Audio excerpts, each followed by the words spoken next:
नमस्कार। आज के हमारे व्याख्यान का टॉपिक है नाजीवाद।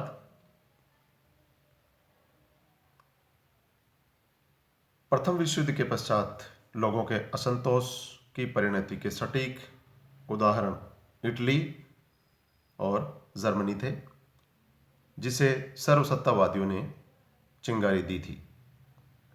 प्रथम विश्व युद्ध में असंतुष्ट तथा आर्थिक मंदी से प्रभावित कुछ देशों के लोगों में शासन के प्रति अविश्वास की भावना उत्पन्न हुई।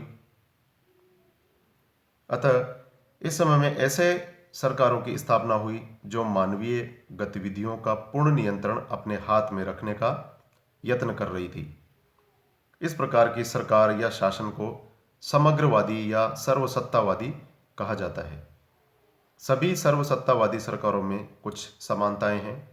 इनमें एक दलीय शासन प्रणाली, गुप्त पुलिस होना, बहुत थोड़ी स्वतंत्रताएं और कठोर सेंसर व्यवस्था सम्मिलित हैं।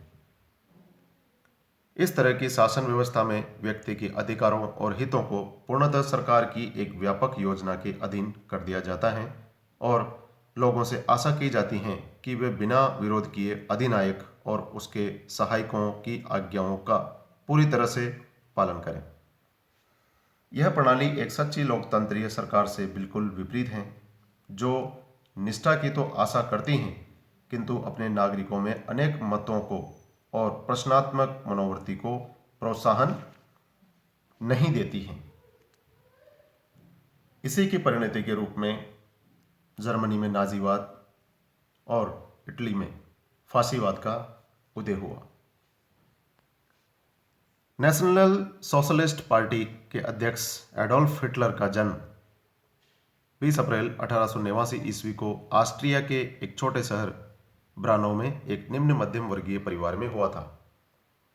उसके पिता सामान्य सीमा शुल्क अधिकारी थे।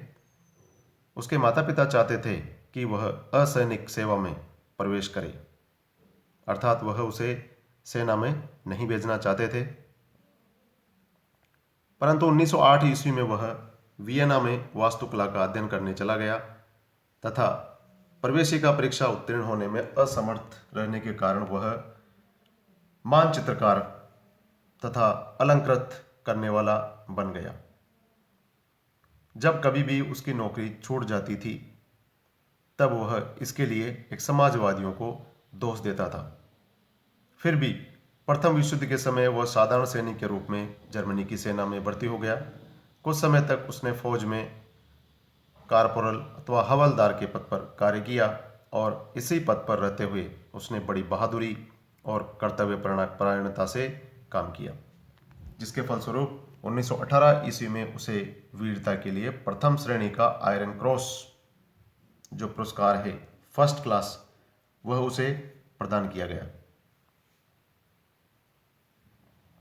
युद्ध के अंतिम महीनों में जब वह घायल होकर सैनिक अस्पताल में पड़ा हुआ था, तभी उसे जर्मनी की पराजय और उसके पश्चात कैसर विलियम के सिंहासन परित्याग तथा जर्मनी में नई गणतंत्रीय सरकार की स्थापना के समाचार मिले, जिससे उसको बड़ा आघात लगा। सैनिक अस्पताल से निकलकर राजनीति में प्रवेश करने का दृढ़ निश्चय करके हिटलर पुनः म्यूनिख में पहुंचा। मई 1919 ईस्वी में हिटलर को क्षेत्रीय सेना के अंतर्गत सूचना एवं प्रसारण विभाग में कार्य करने का अवसर मिला। उसका मुख्य कार्य विभिन्न राजनीतिक दलों की गतिविधियों की सूचना उच्च अधिकारियों को देना तथा समाजवादी विचारों के प्रचार को रोकना था। इसी सिलसिले में वह एंटन ड्रेक्सलर द्वारा स्थापित जर्मन वर्कर्स पार्टी के संपर्क में आया। इस पार्टी की स्थापना 1918 ईस्वी में की गई थी और इस समय इसके सदस्यों की संख्या केवल 20 से 25 थी। हिटलर ने इस पार्टी की सदस्यता ग्रहण की और उत्साह से पार्टी की सदस्य संख्या को बढ़ाने हेतु कार्य करने लगा। अप्रैल 1920 ईस्वी में इस पार्टी का नाम बदलकर राष्ट्रीय समाजवादी जर्मन श्रम दल या संक्षेप में नात्सी दल रख दिया गया। अर्थात 1920 ईस्वी में राष्ट्रीय समाजवादी जर्मन श्रम दल अथवा नात्सी दल इस पार्टी का नाम था। इसी वर्ष उसने दल के संस्थापक ड्रेक्सलर को दल से निष्कासित करवा दिया और संपूर्ण शक्ति अपने हाथों में केंद्रित कर ली। उसने हेस, गोरिंग, राजनवर्ग, गोबल्स आदि लोगों की सहायता से दल को शक्तिशाली बनाया। उसके प्रयासों से लोग इस दल की ओर आकर्षित होने लगे। इस दल का अपना विशेष प्रतीक चिन्ह स्वास्तिक, अपना गीत, अपना अभिवादन, अपने नारे और अपनी रैलियां थी। मुसोलिनी की तरह हिटलर की भी भूरी कमीज वाली अपनी निजी सेना थी। इनका मुख्य कार्य प्रदर्शन करना, दलीय सभाओं की रक्षा करना तथा विरोधी दलों विशेषकर सोशल डेमोक्रेट और साम्यवादियों की सभाओं को बलपूर्वक भंग करना था। एक विशेष सैनिक दस्ता उसकी रक्षा के लिए था जो खोपड़ी के चिन्ह वाली काली कमीज पहनता था। 1923 ईस्वी में हिटलर और जनरल न्यूडेनफोर्ड के नेतृत्व में नात्सी लोग जर्मन गणतंत्र का तख्ता पलटने का असफल प्रयास कर चुके थे।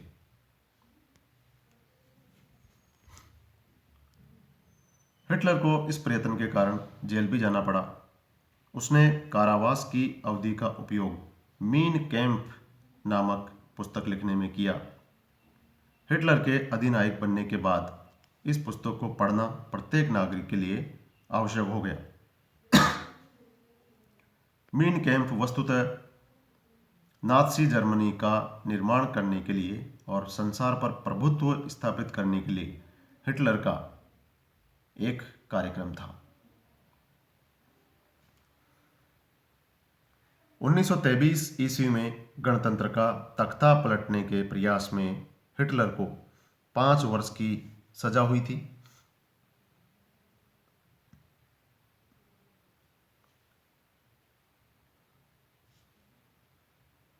जेल में उसने अपनी स्थिति एवं कार्यक्रम पर विचार करने का अवसर मिला था।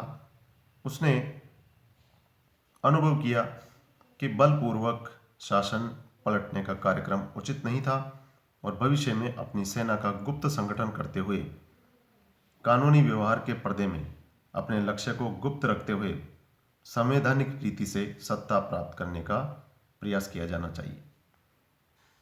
जेल में ही उसने अपनी आत्मकथा मेरा संघर्ष का प्रथम भाग लिखा, जिसमें उसने बहुमत शासन की संसदीय प्रणाली की आलोचना करते हुए विशुद्ध जर्मन प्रजातंत्र की अपनी कल्पना प्रस्तुत की, जिसका अर्थ था जनता द्वारा स्वतंत्रता पूर्वक अपने नेता का निर्वाचन और अलग अलग प्रश्नों पर मत संग्रह के स्थान पर व्यक्ति अथवा नेता का निर्णय।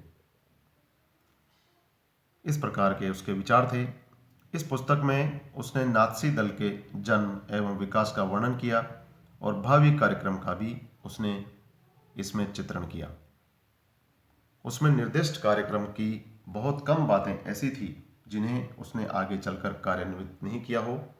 नात्सी दल के सदस्य के लिए मीन कैंप बाइबिल या गीता के समान महत्वपूर्ण धर्म ग्रंथ बन गई। जर्मनी के विस्तार का कार्यक्रम प्रस्तुत करते समय उसने आत्मनिर्णय के सिद्धांत को दुहाई देते हुए लिखा था कि जर्मन राज्य में समस्त जर्मन भाषियों को शामिल होना चाहिए। आत्मनिर्णय के सिद्धांत के साथ ही शाश्वत न्याय के सिद्धांत का भी उसने प्रतिपादन किया, जिसका अर्थ था कि जर्मनों के लिए रहने के लिए स्थान होना चाहिए। इस सिद्धांत के अनुसार उसे जर्मन भाषी लोगों को जर्मन साम्राज्य में शामिल कर लेने में कोई संकोच नहीं था। उसने अपने राष्ट्रीय समाजवाद के लक्ष्य को स्पष्ट करते हुए लिखा था कि जर्मन राष्ट्र के लिए इतना प्रादेशिक विस्तार होना चाहिए जिसमें हमारे लोग निवास कर सकें अपने इस उद्देश्य की पूर्ति के लिए वर्साई की अपमानजनक संधि और जर्मनी के निशस्त्रीकरण का पूरा लाभ उठाया जाना चाहिए और जर्मन जनता के दिमाग में वाइमर गणतंत्र के प्रति विरोध एवं घृणा की ज्वाला को धधकाकर उसे नाजी पार्टी के अनुकूल बनाने का प्रयास किया जाना चाहिए। इस प्रकार का लक्ष्य उसने बनाया। आगे चलकर उसने 1936 ईस्वी में अपने एक भाषण में इस संबंध में कहा था कि यदि अपार प्राकृतिक संपत्ति से युक्त यूराल पर्वत, विस्तृत मूल्यवान साइबेरिया के वन और अन्न का भंडार यूक्रेन जर्मनी में शामिल हों तो नात्सी नेतृत्व में जर्मनी समृद्ध हो जाएगा। फ्रांस के बारे में उसने लिखा था कि फ्रांस जर्मनी राष्ट्र का अनंतकालीन घातक शत्रु हैं। इस प्रकार के विचार थे एडोल्फ हिटलर के फ्रांस के बारे में।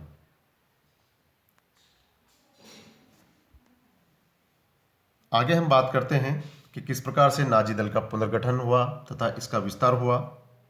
हिटलर को 5 वर्ष के कारावास की सजा दी गई थी, परंतु वह 1924 ईस्वी के अंत में ही मुक्त कर दिया गया।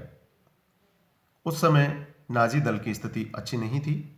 नवंबर 1923 ईस्वी में उसके दल को गैर कानूनी घोषित कर दिया गया था। उसकी अनुपस्थिति में दल के सदस्यों में मतभेद उत्पन्न हो गया। 1925 ईस्वी से 1929 ईस्वी तक वह अपने विचारों के आधार पर अपने दल को संगठित एवं विस्तृत करने का प्रयास करता रहा। सर्वप्रथम उसने ऐसे सभी लोगों को जो उसके नेतृत्व को स्वीकार करने के लिए तैयार नहीं थे, उनको नात्सी पार्टी से निष्कासित कर दिया। इससे नात्सी दल पर उसका व्यक्तिगत नियंत्रण मजबूत हो गया। दूसरा काम था सशस्त्र सैनिक दलों का गठन, जिसकी 2 शाखाएं थी। प्रथम शाखा आक्रामक सशस्त्र दलों की थी, जिन्हें एसए के नाम से संबोधित किया जाता था। इन टुकड़ियों के सदस्य भूरे रंग की कमीज पहनते थे तथा अपनी बाहों पर स्वास्तिक चिन्ह वाले पट्टे लगाते थे। इनका मुख्य कार्य था प्रदर्शन करना, दलीय सभाओं की रक्षा करना तथा विरोधी दलों की सभाओं को बलपूर्वक भंग करना। तथा दूसरी जो शाखा थी वह सुरक्षा सैनिकों की थी, जिसे एसएस कहा जाता था। इसमें कुछ चुने हुए सैनिक थे जो खोपड़ी के चिन्ह वाली काली कमीज पहनते थे। ये लोग मुख्य रूप से दलीय नेताओं के अंगरक्षक होते थे और कभी कभी कुछ विशिष्ट कार्यों को संपन्न करने के लिए भी ये भेजे जाते थे। उसके इस कार्य में उसे प्रमुख सहयोग गोबेल्स का प्राप्त हुआ। इस समय जर्मनी की स्थिति भी उसके अनुकूल थी। राष्ट्रीय दल के अधिकतर लोग उच्च वर्गीय थे। वर्साई की संधि तथा फ्रांस को संतुष्ट करने की नीति के विरोध में वे उससे सहमत थे। मध्यम वर्ग के लोग जो 1922-23 ईस्वी के जर्मन आर्थिक संकट में नष्ट हो गए थे और बाद में पनप नहीं सके, आर्थिक एवं सामाजिक दृष्टि से सर्वहारा वर्ग में परिणित हो गए थे और राजनीतिक दृष्टि से उग्रवादी बन गए थे। परंतु वे न तो समाजवादियों में शामिल हो सके, क्योंकि उनके विचार में उनके विनाश का एकमात्र कारण वे ही थे, और न ही वे साम्यवादियों में शामिल हो सकते थे, जिनके लाल अतिवाद से उन्हें भय लगता था। ऐसे लोगों के लिए नात्सी दल में सम्मिलित होना स्वाभाविक था, जो राष्ट्रीय पुनरुद्धार के लिए प्रयत्न कर रहा था, जिसकी सहानुभूति श्रम करके आजीविका कमाने वालों के साथ थी और विशेषाधिकार युक्त वर्गों के प्रतिकूल था। 1928 ईस्वी में नाजी दल ने केंद्रीय संगठन की 2 शाखाएं स्थापित की। पहली शाखा का कार्य था वर्तमान सरकार की नीतियों की आलोचना करना। इस शाखा के अधीन मुख्यतः विदेश विभाग, समाचार पत्र तथा दलीय कार्यालयों के संगठन का कार्य था। दूसरी शाखा का मुख्य कार्य नाजी राज्य की स्थापना के लिए पृष्ठभूमि तैयार करना था। इसके अंतर्गत कृषि, प्रजाति, गृह, विधि एवं श्रम विभाग थे। प्रचार विभाग का कार्य गोबेल्स को सौंपा गया। हिटलर ने दल की ओर से वाल किस्कर बियोबेक्टर नामक समाचार पत्र भी प्रकाशित किया। संपूर्ण जर्मनी में प्रत्येक स्थान पर नाजी दल की शाखाएं स्थापित की। हिटलर ने मध्यम वर्ग के कुछ पूंजीपतियों को भी अपनी ओर आकृष्ट किया। इस समय विश्वव्यापी आर्थिक संकट के कारण गणतंत्र की सरकार की कठिनाइयां बढ़ गई थी। इसका लाभ भी नाजी दल को प्राप्त हुआ।